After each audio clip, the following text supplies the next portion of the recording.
எத்தனை வீடியோ பார்த்தாலும் இந்த பாக்ஸ் ஃபோல்டிங் மட்டும் நமக்கு வரவே வரலன்னு சொல்லி ஃபீல் பண்றீங்களா? அப்போ இந்த வீடியோ பார்த்துட்டு ட்ரை பண்ணி பாருங்க. ஒண்ணுமே கிடையாது. நீங்க ஃபுல் ப்ராசஸும் முடிச்சதுக்கு அப்புறம் நீங்க வச்சிருக்க சைட அப்படியே ஆப்போசிட் சைடு, அதாவது சாரிய தலைகீழா போட்டுக்கணும். அந்த சென்டர் ப்ளீட் வந்து கரெக்ட்டா சென்டர்ல இருக்க மாரி பார்த்துட்டு, உங்க சைடுல இருக்கிற அந்த ப்ளீட்ஸ கொஞ்சம் முன்னாடி தள்ளி போட்டுருங்க. இது லாஸ்ட் அந்த பின் போட்டிருக்க வரைக்கும் நல்லா இழுத்துட்டு, இப்போ எக்ஸ்ட்ரா இருக்கிற சாரி எல்லாம் இந்த மாரி ஒரு 2 மடிப்பு, 3 மடிப்பு எந்த அளவுக்கு நமக்கு பாக்ஸோட சைஸ் வேணுமோ அந்த அளவுக்கு நீங்க ஒரு 3 மடிப்பா கூட மடிச்சுக்கலாம். அது சாரி லென்த் பொறுத்து இருக்கு. இப்ப நான் மடிச்சிருக்கேன் பார்த்தீங்களா? இந்த மாதிரி நல்லா மடிச்சுட்டு வேணும்னா அயர்ன் கூட பண்ணிக்கோங்க. இந்த சாரி வந்து எப்படின்னா நல்லா தேய்ச்சு விட்டாலே நல்லா அயர்ன் பண்ண மாதிரி நம்ம வச்சா மாதிரியே அமுங்கிடுது. அண்ட் இப்போ இந்த சாரி மடிச்சது ஒரு சைடுல நமக்கு பாக்ஸ் சைஸ்ல வருதா அப்படிங்கறத நான் ஒரு பக்கம் செக் பண்ணிட்டு, இப்போ ஆப்போசிட் சைடுல இருக்கிற இந்த முந்தானை சைடு இருக்கு இல்லைங்களா?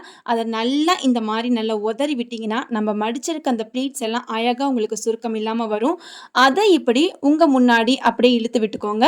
அண்ட் உங்களோட சப்போர்ட்டுக்காக அந்த முந்தானி சைடுமே எடுத்து உங்களோட ஷோல்டர் மேல போட்டுட்டு இப்போ எல்லாத்தையும் இதே மாதிரி அரேஞ்ச் பண்ணிட்டு, இப்போ முன்னாடி வந்து நம்ம ஷோல்டர்ல வச்சிருக்க இந்த ப்ளீட்ஸை முன்னாடி போட்டுட்டு பாக்ஸ் ஃபோல்டிங் சைஸுக்கு மட்டும் நீங்க அதை கொஞ்சம் முன்னாடி இழுத்துட்டு மற்றதை எல்லாமே அழகா நீட்டா கையை வச்சு பொறுமையா எல்லாத்தையும் வந்து நீட் பண்ணிட்டு, இப்போ அதை இப்போ நான் மடிக்கிற மாதிரி அப்படியே ஃபுல்லா கவர் பண்ணிட்டீங்கன்னா ஒரு நீட்டான லுக் வந்து கிடைக்கும். இன்னைக்கு இந்த வீடியோவை கொஞ்சம் ஸ்லோவாகவும் லென்த்தாகவும் காமிச்சிருக்கேன். இதே மாதிரி ரொம்ப ஷார்ட்டா பார்க்கணும்னு ஆசைப்பட்டீங்கன்னா நம்மளோட பேஜ்ல ஆல்ரெடி இந்த மாதிரி பாக்ஸ் ஃபோல்டிங் டிப்ஸ் எல்லாம் ஷேர் பண்ணிருக்கேன். இந்த மாதிரி ரெகுலர் வீடியோ அண்ட் டிப்ஸ் எல்லாம் பிடிச்சிருக்குன்னா மறக்காம இந்த ஐடிக்கு ஒரு சின்ன லைக் அண்ட் ஃபாலோ மட்டும் கொடுத்துருங்க. முக்கியமா அப்கமிங்ல வர events and box folding and makeup எல்லாமே நமக்கு என்கொயரிஸ் போயிட்டு இருக்கு. உங்களுக்கு நீட்ஸ் இருந்தா மறக்காம சேலம் ட்ரெஸ் மேக்கோவருக்கு டிஎம் கால் பண்ணுங்க.